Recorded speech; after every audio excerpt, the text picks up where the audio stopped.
Hey, welcome to the Cam and Otis Show. Today, got Corey Meyer, a Lubbock, Texas boy. And you know me and my Texas heritage. I always love to have somebody from Texas. You know that trumps all other requirements for being on the Cam and Otis Show. You just say you're from Texas, and I say let's schedule it. But really, Corey, you got a better story than just being from Texas. So great to have you on the show today, Corey. Hey, thanks for having me, guys. Hey, I got. I want to throw something at you right off, and that's uh, what was, or maybe still is, that catalyst, that thing, that driving purpose that caused you to be an entrepreneur. Because you've had some jobs, you know, you're in the army and all that other stuff. Well, where did it come from? Well, this iteration of entrepreneurialism with the Lubbock Consulting really came from having kind of a light bulb moment. I was working for somebody else, and I kind of put together all of my past dealings and said, "What is it that I'm doing in all of these other jobs?"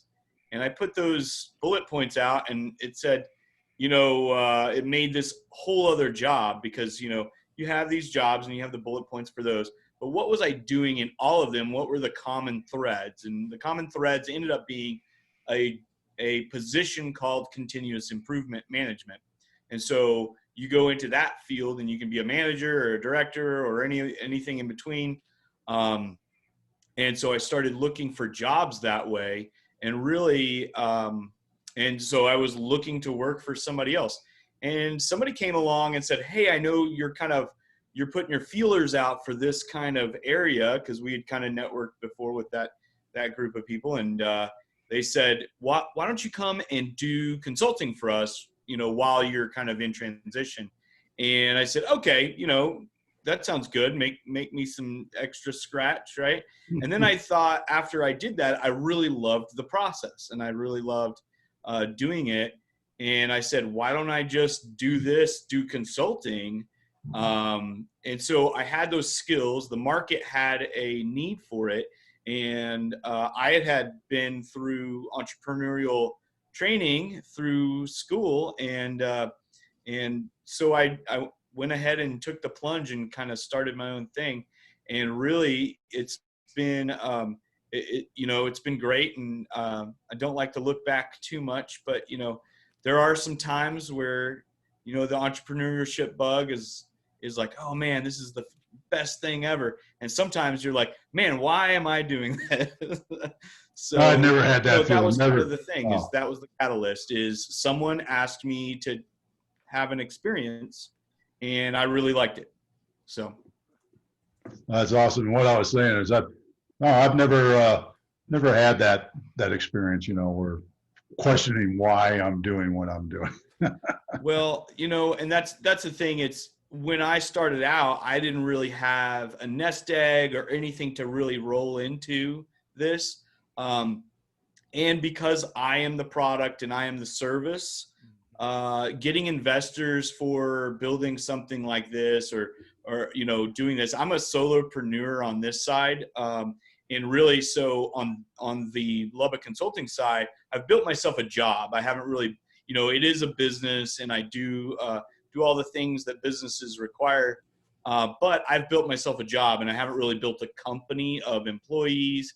And so that's unique in this, and I don't really see myself building outside of this in the Lubbock consulting realm.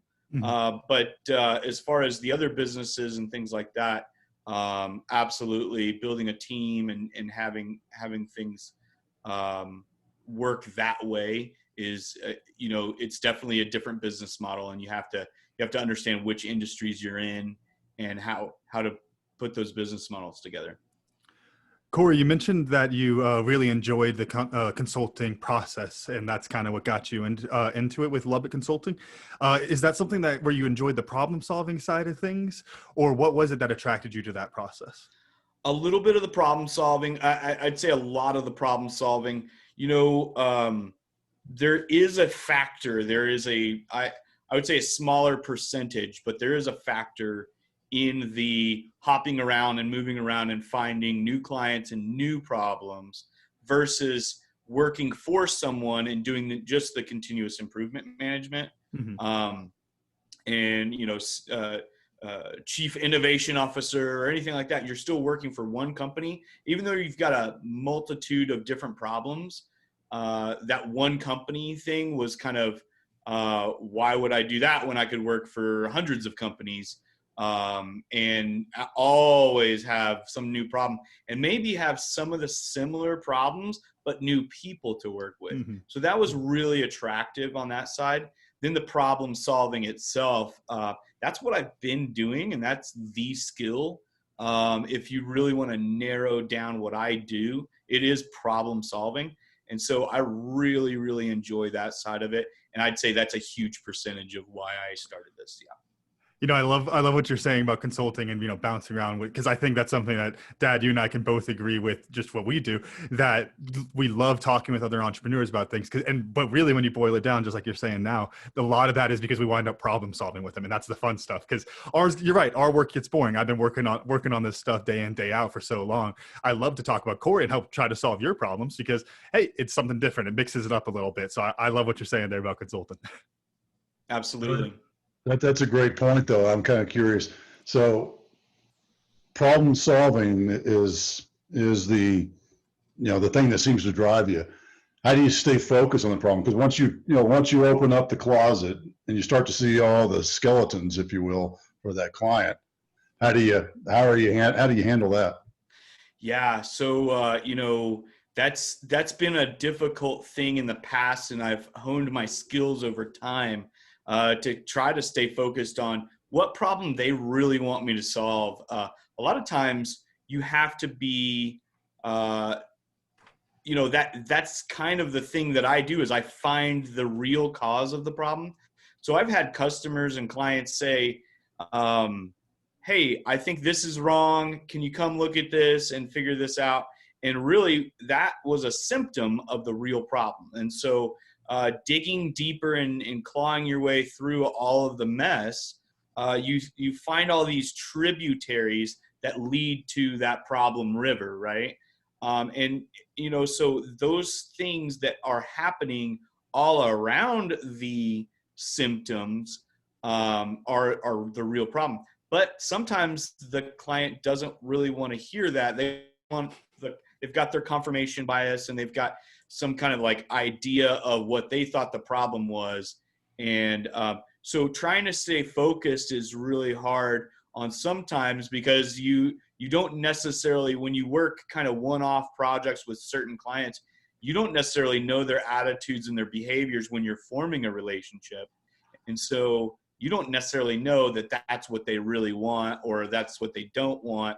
That's what I do, and I try to express that in the sales process and the prospecting process. But yeah, trying to stay focused and making sure that you're, I would say for the most part on a broad spectrum on the project, I come in and knock out a problem solving project, and I stay really, really focused.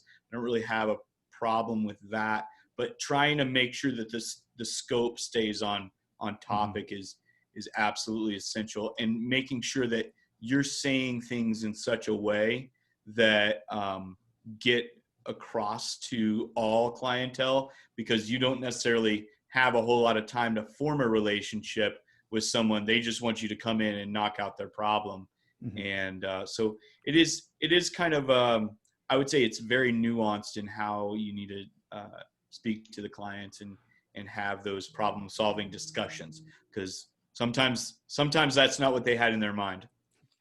I think it would be really interesting to dive in on the relationship side of that, because I think you could offer a lot of great insights that listeners could use. But before we go that far, because I know that'll go into a whole nother rabbit hole, I wanted to ask you a little bit about your process for the problem solving side of that. Because just like you said, it's what problem do they want to solve? It's something that we say a lot on the show is make sure you're asking the right questions. And that's something that I can really tell that you're passionate about, and that, obviously is intertwined into your work. So I'd love if you could take us a little bit through your process for that, or even just a couple strategies that you use to make sure you're asking the right questions. Yeah. So one of the huge, overarching problem solving techniques that I use is the DMAIC system within the Lean Six Sigma framework. and really focusing on how do we figure out what the real problem is. We have to look at all of the processes that lead up into that process or that node on your process tree. So if, for instance, you have a problem where you're spending too much gas money and you can't figure out why everybody's driving around so much, and you want to cut back on your technicians in the field driving around so much. Well, what kind of organizational things feed into the operations of driving around? Well, your project managers could potentially give the project over to the driver in such a way that it's a little bit more specific, instead of just driving around town dropping off parts or doing. It depends on what business we're really talking about, but just in general, you've got some kind of delivery drivers or technicians or whatever, and they're driving trucks, and how do you get them that information? So the problem's not that you're spending, or the symptom is that you're spending too much on gas. Mm-hmm. But the problem may come from a different process. So I really, it's not that I ask a direct question from the owner or the executive that I'm working with. I will ask, theoretical questions within the process. Okay, so that would be, I guess, the biggest question is, what is a causal factor? What is leading up to this process? What are the things that contribute to this process? Who are the people involved? Who are the stakeholders and shit? And who's moving and shaking here, and who's not moving and shaking sometimes? So figuring out, kind of like I said before, all of those little tributaries that lead into that river, that's really difficult to identify while you're fighting the fires of owning or operating a company. Mm-hmm. So having me as a second set of eyes that specifically drills down into these problems, or having someone come into a company to do that is, I think that's the main question, is like, what are all the contributing factors? And I do my detective work based on that. And from there, you can ask personal questions to different people depending on the situation. Mm-hmm. Hey, how many hours do you drive? How many miles are happening on each vehicle every month? Mm-hmm. What are these kind of things? How much gas are we spending money on? Is there a possibility that you're driving less, but gas actually just costs more right now? That stinks, but that's how business works sometimes. Those are external market factors. Mm-hmm. So what are the things that are contributing to that process or that problem? So that's probably the biggest question. Perfect. So do you just I don't mean to not make it sound belittle. Do you say here's the problem, identify the problem, here's a plan, and hand it off, or do you help them go through the change management cycle also? I sell that. That's something that I promote. So there's the discovery and the problem solving kind of strategy side of that. So that's a package in of its own. And then the implementation phase, they can do it themselves if they feel like they've got the right people in place that, hey, we're going to task this out and do a side project with these people. So they can do the implementation themselves. They can hire me. They can hire a third-party firm that specializes in that. And sometimes that's the case, especially like a marketing issue. I don't necessarily want to do the implementation. So I'll bring in one of my partner marketing firms or something like that to do that. So, I mean, I'm not going to shoot you a commercial, right? I don't have the equipment, time, or expertise in that field, but I know that maybe having that tool in your tool belt will help you set up a sales system or something like that. So maybe that's the problem that we're helping to solve. So there's all kinds of different things that we kind of go through there. But yeah, that's something I will say, hey, here's how much it's going to cost for me to come in and fix this problem for you. Well, the reason I was asking that is because, when you're an outsider, so not only are you an outsider and you're trying to implement change, and generally people don't like change. This is our culture. This is the way we've always done it. And who's this guy coming in? That's why I was asking that. I'm kind of curious how you handle that sort of situation as, the interloper in our little team that's been doing it this way since grandpa started the company, in that sort of sense. Yeah, there's a lot of different leadership techniques that need to be deployed in those cases. So if you have a lot of people that are change averse, that are like, who's this guy? You need to establish yourself as an expert immediately and make sure that they understand where you're coming from and that you're not here to ruin their lives. You're here to make their life better and get that point across and communicate effectively right off the bat. The second side of that is there's a really it's a rough technique, but it's called coercive leadership. And so if your ship is going the opposite direction that it needs to, bringing in someone that is versed in coercive leadership, and we're not talking about belittling people or doing things that are, in any way degrading, but it is coercive because it's my way or the highway. And so sometimes that's the case that needs to happen, especially in a management style project where we need to bring in new technique and new things that are, and sometimes that requires you to say, do it this exact way or go home and we'll find a replacement for you. And I don't like doing that a whole lot, but there are different, I'm just kind of saying that there's nice ways and kind of meaner ways to get things done. Especially, I would say the only deployment method or a reason for that method would be if you are just hemorrhaging money and you need drastic change. And what's great about that is once we've changed, we hand the reins off to someone, nicer, and I move on. And they are in a way better situation. And that's the only really way to deploy that kind of leadership technique.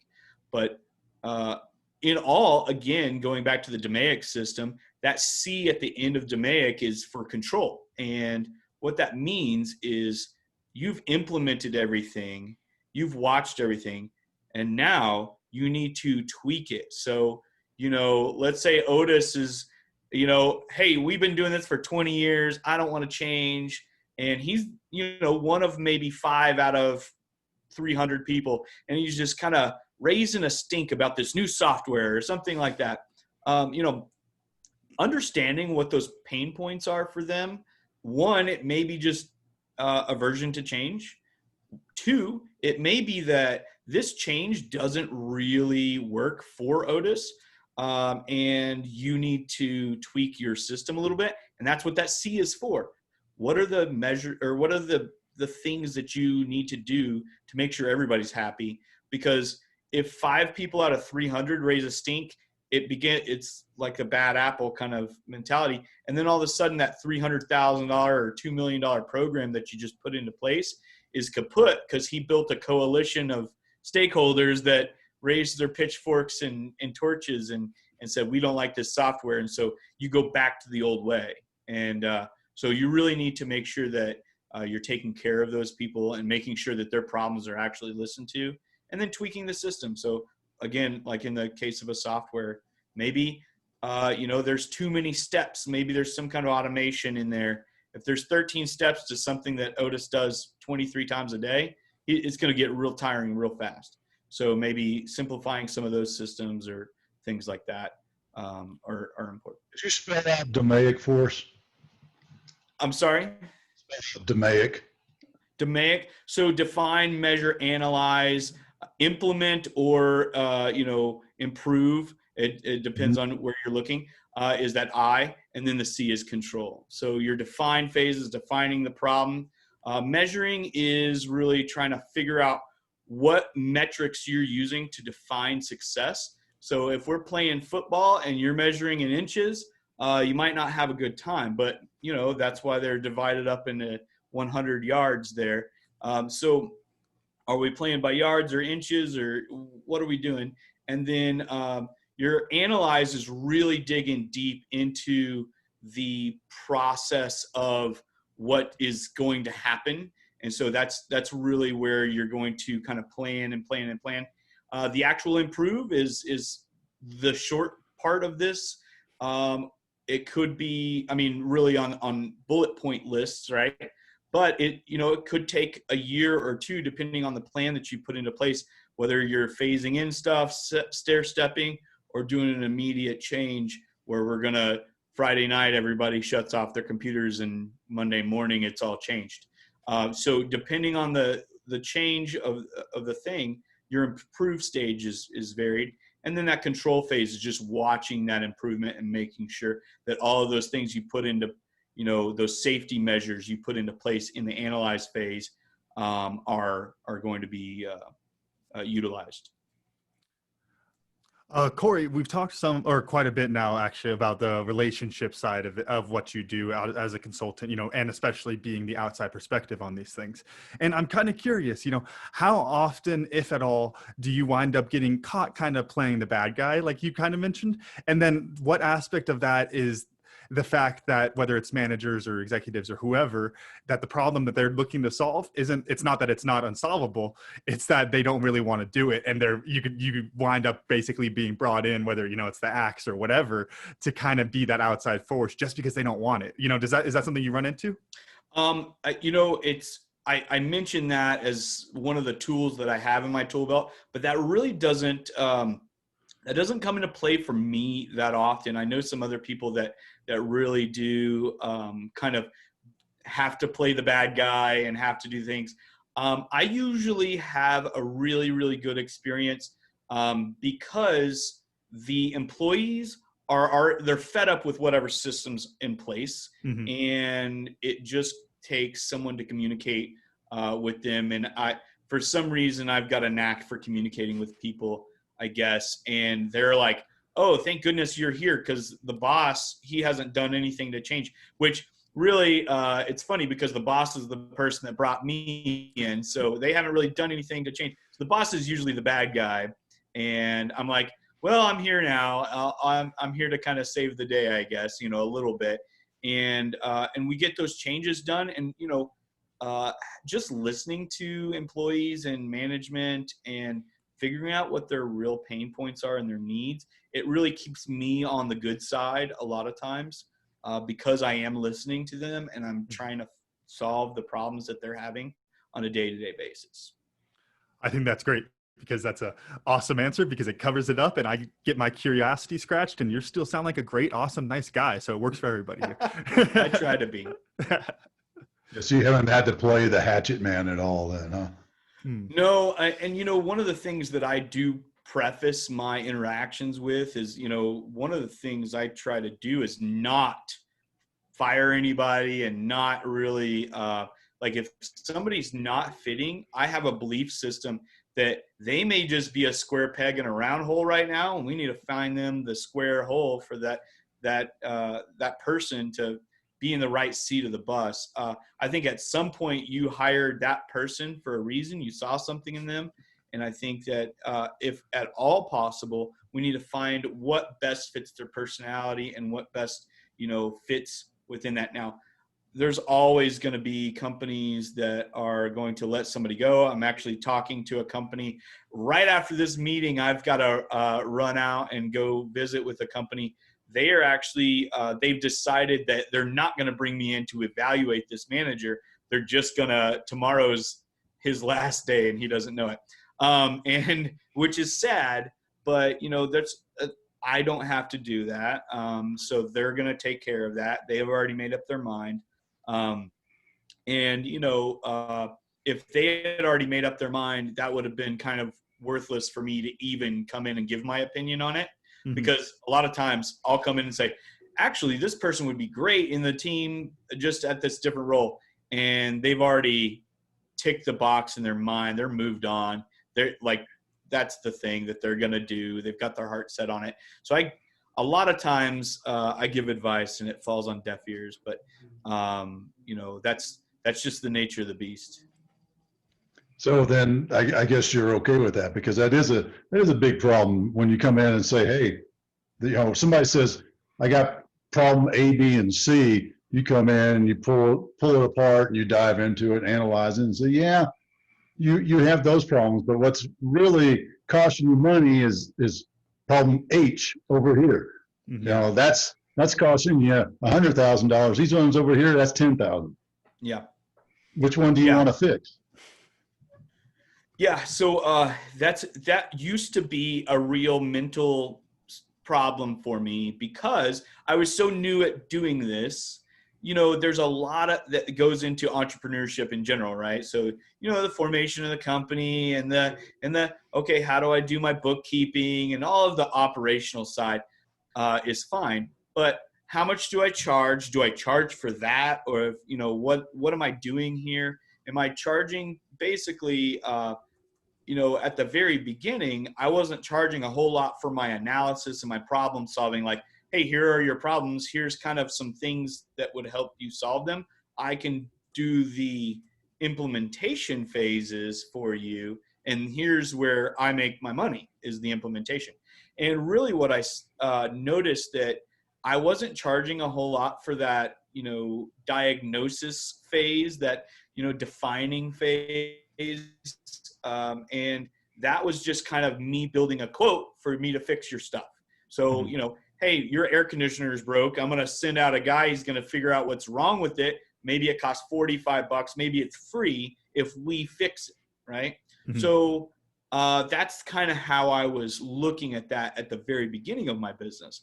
And over time, you realize that that's mentally draining to do all of that work and nobody takes your advice, or, you know, not nobody was taking my advice, but like some people don't take your advice and you're like, oh man, you take that to heart and you really internalize that.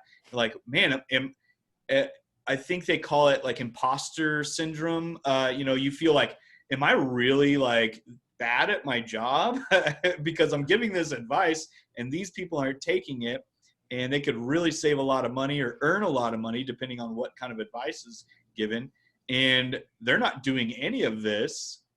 So am I good at my job and am I bad at my job? And so you start internalizing that. And then you start to realize that maybe I should just charge for that process a lot more. And whatever they want to do with that information is up to them. It's not my fault if you don't take my, you know, my advice. I think, you know, at a certain point, I've done this enough over the last several years. I've kind of built my own confidence up. There are people that do take my advice. It happens more, you know, I guess I'm kind of making it seem like nobody takes my advice. But, you know, it happens Well, more that they take my advice my than, mind than focuses on otherwise. that negative, you know? Yeah. You're So, like, man, I got this really great idea to solve your problem. And you believe that's the total solution. And you hand it over to your client and they go, yeah, eh. that's really nice. Thanks, dude. Well, I Here's think your check. Thanks for your work. You know, good job. important frame of reference for that, because actually I was thinking about this. There's a Wall Street Journal article I read a little while back that was talking about doing business in different countries, and they were talking a lot about consultants. And one of the things they said is that Americans, like statistically speaking, like American business leaders are great at listening to advice and terrible at actually taking that advice. And that was one of the distinctions they made for American businessmen and businesswomen around, and compared to other countries that may not take the advice, but if Corey, if you come in the door, I'm going to listen at that point, type thing. Yeah, and I think there's a lot of business owners that I deal with that they think they can handle the implementation phase with their employees. But, you know, we talk about that before I come in and do analysis. And we say, hey, look, here's the thing. If you were going to do it, or if your team was going to do it, whatever it is, if you were going to make these improvement steps, why haven't you done it? So that's a question at the very beginning that I asked. What is holding you back? What are the hurdles? What are the obstacles that you're facing? And why haven't you done anything about this problem up until this point? Why am I having to be brought in to solve this problem?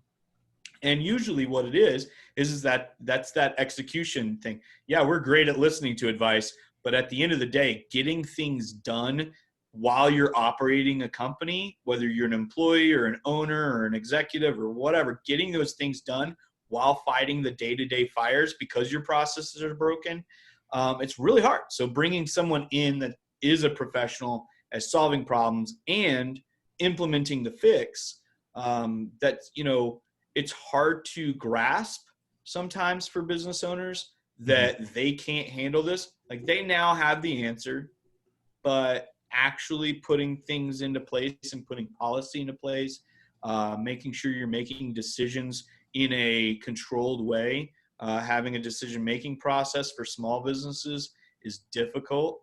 And, so that's really where that right there comes into play. Is they think they can do it. They have the answer. They have a goal. They have a path to that goal. And then somewhere along the way, those employees that are, this is my marketing, director, and this is my HR director, and everybody, all these people are going to make this task force to get this thing done. And guess what? That's not their expertise. That's not what they're there for. And so it's like, and I don't know who's credited with this, but the Einstein genius thing, if you ask a goldfish to climb a tree, then he's going to fail, and so that's the kind of philosophy I bring into that. I think what that makes me think of, and I think you'll agree with this, I hope, Corey, and trying to take that lesson out from your side of, your perspective, of course, and kind of bring that back to us, more entrepreneurs. Obviously, you're both, but going to there where it's, you can know this type of thing and be better because of it. I think it's one of those things where it's like, when you read that, you might be like, oh, well, I'm not like that. No. Well, you're not taking the advice right there. You're doing exactly what you say you're not doing. And I think as a business owner, you can just look at this, or an executive manager anywhere, that you can look at this and don't take that as a negative of the way we're doing business being a bad thing. You could look at the good side of that. Maybe that, I'm sure we could outline some good sides if we took the time for it, but then also just take that into consciousness, that when you're making these decisions, that you might have a bias, that you think you know best, and that by knowing that you have that bias, you can take a big step towards getting rid of it. And I think that's the important lesson that we should take away. I totally agree. I'd say the other thing, though, is it's the outside perspective, because it's that whole thing of if you're staring at a problem, it's similar to you can't see the forest because of the trees, right? But if you're staring at that problem, you're living and breathing it every day. You're just like, man, why are we spending so much money on fuel? And it's just that you see that indicator, but you think that indicator is the problem. But because you're so ingrained into it, into the systems that create that indicator, you don't realize that it's the system that causes the problem. So I'm curious. So you've got this wide range of industries that you deal with, and when we're talking about problems like that, you got to have some knowledge of some knowledge of the industry to identify. How are you keeping up with that? Well, a lot of times there's industries that I really just don't touch.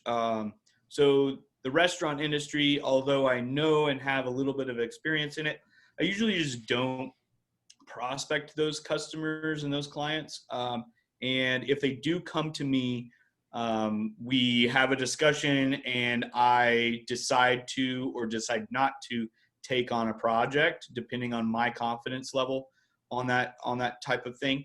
What I love doing is connecting people with people that can help if I can't. If I can't help them, I don't ever want to say, I can't help you, my hands are clean, sorry, bye. I want to say, hey, this person's an expert in restaurants, or this person is an expert in something else. So really, from a prospecting side and a seeking out clients side, my niche markets, I've got a couple of them that I'm really expert in. And then I've got a couple that I'm trying to break into a little bit more. And I bring in partner experts for those things. So while I'm there doing what I do, I'm learning kind of what they do, but I would rather just partner on those deals, because like food, for instance, food manufacturing. So I am an expert in manufacturing processes, but I don't necessarily have the expertise on how to get your food on the shelf at your nationwide grocery store shelves, right? So I'm not an expert at getting you into Walmart. So I've got a friend that is really good at that, but they're not great at the manufacturing process. That's not their expertise. So we partner on some of those things, and we've got a couple of clients here, and we're kind of building that repertoire and making sure that each of us kind of builds our skills on those things, but also has that partner to lean on, because I don't necessarily want to build those skills and get outside of the box of what I do as core competencies. So that's kind of how I get into a new industry. Is I'll partner with somebody that's like the specialist in that thing, but usually my thing on process works anywhere, and really there's not a whole lot of like learning curve. Yes, I have to learn about how you make your widget, but it's really not too difficult. You know, that makes me think, going back to my ag biz classes and ag biz versus business, our widgets, the difference is our widgets ooh, wow, I wrote down the wrong word when I was taking the notes on this. Our widgets go bad. I'm blanking on the word right there. Oh my gosh. But that's the difference there. Expire. There we go. I wrote down deliverable. That was not even freaking close. But our widgets expire, and that's something that's super important. But to your point, though, it's something that's easily accounted for when you're coming for that outside perspective. Absolutely. Well, I want to shift gears because I was redoing some reading on you, Barrel Master. I mean, Yeah. I'm just seeing rooms of barrels and wine tasting and big hooks to rotate them and things like that. He's Tell us in what Lubbock. That Barrel could be Master racing. is. What? He's in Lubbock. That could be racing too. Barrel racing, right? Oh yeah. No. Yeah. I don't do any of that. So yeah, the Barrel Master side, really what that was is when I transitioned back from Chicago to Lubbock, I didn't have a whole lot of clients, and I took a job at a wine company, and really they needed a barrel master. My lifetime of being around wine and grapes started when I was real young, and my family, there was some inheritance. We had one of my great grandmothers passed away, and some inheritance money got doled out, and so the family kind of came together and put a vineyard out on some of the land that my aunt and uncle were living on. And so we had a couple of acres of grapes out there, and when I was a child, I used to go be slave labor out there and prune the grapes and harvest the grapes by hand. And so wasn't super fun for a small child that wanted to play and have a good time during the summer with his friends or whatever. But, I learned some skills there that I took into college. So while I was in college, one of my jobs was pruning vineyards. We actually got paid. I got to put headphones in. We had a nice beer, a cold beer afterwards, those kind of things. And so I've been around wine, grapes, and all of that for a long time. When I was in the military, I was stationed in Kentucky. So we had the Bourbon Trail real nearby. So that's really kind of where I started tasting alcoholic spirits. And so getting into that alcohol culture and understanding that, it's not about pounding, 20 Keystone Lights. It's about, hey, let's kind of take our time and sip on something and taste it. And why does Jack Daniel's taste the way it does and Maker's Mark taste the way it does? Well, that manufacturing process is super awesome. And so you have your different processes and why they taste differently. Same thing with wine. So obviously you start out with grapes, but you actually really start out with the weather and all of that stuff. So the Barrel Master side, that was part of a process, and that's a long and lengthy part of the winemaking process, because that's after fermentation and your crush and all of that. And so there's a lot that goes into, racking the wines off of the lees and making sure that you're treating white wines a little differently than red wines. You're oxygenating when you need to, and you're keeping the air out when you don't need air in there. And And then you've got to taste these wines and make sure there's not any spoilage. You got to test them for, SO2 levels and all kinds of different things. So there's some science. You take your samples and you hand it off to someone in the lab, and then they tell you how much SO2 to add. And then you got to take everything down and add all of your chemicals and make sure that you're keeping the wine from spoiling.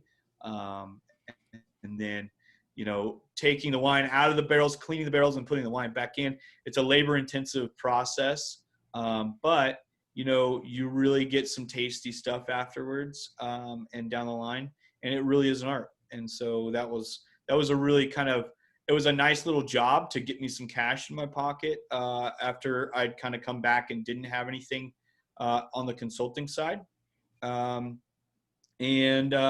I got to learn a little bit more about what I was already passionate about. And so that's one of the reasons I'm consulting in that industry too. So I know the process of making wine. And coincidentally, a lot of the winemakers, their passion is the wine, and they don't really have a lot of the business acumen. And that's why you have a lot of these wineries get very heavy investors and things like that. So you do have people that are running the business, and you have people that are making the wine, and that communication is a lot of times very, very off, because they're like, why is our cash flow, not very great? And they're like, well, the wine takes a while to kind of put together. You can't just grab the readiest wine off the shelf and put it in a bottle. Grapes that we bought, this year, half of them were bad or not the right mixture or whatever too, right? Yeah, absolutely. A lot of times your winemaker, I've got a winemaker coming into Lubbock on Saturday this week. So he's going to come in and stay here. But his job, part of it, is to come check on the grapes and figure out which ones are good and which ones are bad. And they have grape contracts. And so there's a lot of that contract law and things like that as well. Of course, I'm not a lawyer, but for the most part, you can kind of say, hey, look, if your winemaker is doing this or doing that, a lot of people know how to make wine, but they don't necessarily know the purchasing process to purchase 23 tons of Cabernet Sauvignon, grapes. So you're not, again, it all comes down to, I'm an expert in this thing. I'm not an expert in the business side, or I'm not an expert in this little thing. And that's where the coaching really comes into play. Corey, one last thing that I wanted to talk about a little bit, and we touched on it earlier, and I think we all made the quick joke of, yes, we can relate to that as entrepreneurs. But I would love to hear a little bit more about your journey going through as an entrepreneur and with consulting, and fighting that, as you put it, the imposter syndrome, finding your confidence and all of that, whether it's a support system or motivation, other strategies. I'd just love to get your quick take on that. Yeah. Or as long as you need, sorry. Yeah, no, yeah. I think I can pretty much sum it up fairly quickly. So, obviously, number one, and we can touch on this a little bit more later, but number one is a support system and people around you. My grandmother, she used to say this, and it was about us, the family, but she used to say, how can I soar with the eagles if I'm surrounded by turkeys? And so you have to surround yourself with eagles, and you have to surround yourself with positive people, and not just overly positive, like yes men or yes women, to say, yeah, you're doing a great job, but actually say that you have to have an extra set of eyes for your business as well. And so the consultant has a team of people around him to make sure that his business is going well as well. So you have to realize that the consultant isn't doing this alone and just some expert on a hill, some guru. Guru on the mountaintop, right? Sets of problems, right? So you have to have that support group. The second set is, one of the problems that I've had, because I'm not, I wasn't raised as a salesperson. Lean Six Sigma is heavy statistics and math. I'm kind of a nerd, and so problem solving is great and all of that. But when it comes down to selling, those prospects were coming in slower than I would have liked. And so you get exposed to only this many clients, X number of clients, and those clients may not listen to you. But really what it comes down to, again, is statistics. So your sample size is too small, Corey. So build your sample size up. And so when I did that, that's when I started building a little bit more confidence, because I did have more and more people starting to follow my advice. And so you realize that you're only seeing the small sample of people coming. You come in and especially being new, maybe my advice wasn't as good or something 5 years ago. But right now, I've got more and more people following the advice, hiring me for implementation. And of course, yes, it slowed down for COVID, but more and more people over the last, 5 years as a ramping up, and that builds your confidence as well. So if you've only got 3 clients and they're all kind of like not the greatest mentally for you, you can build your confidence by just doing more things. And I think that builds up your practice too, as far as like exercising those brain muscles and doing it more and more often. That's the Michael Jordan shooting hoops after he didn't get put on the basketball team. You got to practice, and practice makes perfect, or practice gets you closer. And the more times you do something and the more diverse your projects are, you build confidence through that. So definitely 1, have a team, and 2, do a lot of things, like just practice. Great stuff. That's awesome, because I was thinking about that, and now I've already lost it. Wow. Anyway, Now we're it even. was there a minute ago, and it was a good one. Let me tell you, boy. Yeah. Hey, Camden. I think it's time to shift to what you learned. Before I forget what I learned already, since I already forgot 3 or 4 things I was going to talk us through. But what'd you learn today, Kim?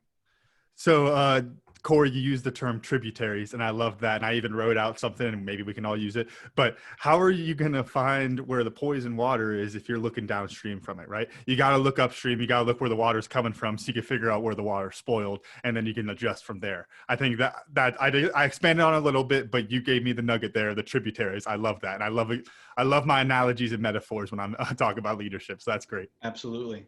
Yeah, I'll let you use that one. That's a great one too, because it's you think about gold panning, right? When you're gold panning, you get that first strike of pan or gold in your pan, and you work your way upstream until you don't find it again. Then you go back and you find where that last spot was, and you go up the mountainside, and that's where you start drilling. Yeah.